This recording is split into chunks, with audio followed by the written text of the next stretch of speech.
বিসমিল্লাহ রহমানির রহিম। শিশু কৃমি নিয়ে আজকে আমি দু চারটি কথা বলবো।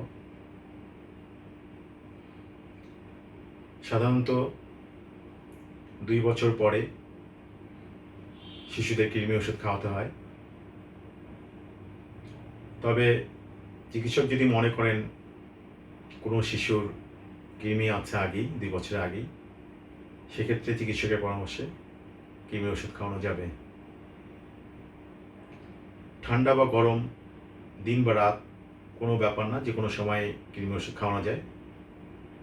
ঠান্ডা গরমের সাথে কোনো সম্পর্ক নাই, বা দিন রাতের সাথে কোনো সম্পর্ক নাই, যে কোনো সময় কৃমি ওষুধ খাওয়ানো যায়। আমার ব্যক্তিগত অভিজ্ঞতা থেকে যেটা আমি করি, সেটা সাধারণত রাতে ঘুমানোর সময় আমি শিশুদের কৃমি ওষুধ খাওয়াতে বলি। মার্কেটে যেটা পাওয়া যায়, প্যারেন্টাল পামেট, মেলফিন অথবা ডিলেন্টি নামে পাওয়া যায়, খুব ভালো একটা ওষুধ বাচ্চাদের কৃমির জন্য।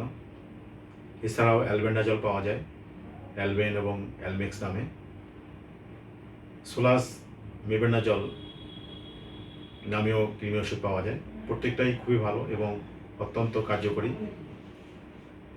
2 বছর থেকে সাধারণত নিয়মিত 6 মাস পর পর কৃমি ওষুধ খেতে হয় বা খাওয়াতে হয় বাচ্চাদের। 2 বছর আগে যদি প্রয়োজন হয়, সেক্ষেত্রে আমাদের পছন্দ প্যারেন্টাল পামাইট, যেটা মেলফিন নামে পাওয়া যায়। এটা শিশুর ওজন হিসাব করে 11 মিলিগ্রাম পার কেজি করে দিতে হয়। আর সেক্ষেত্রে যদি 1 বছর পর থেকে আমরা মেলফিন সিরাপ চিকিৎসক যদি মনে করে তাহলে দেওয়া যাবে। তো ধন্যবাদ সবাইকে।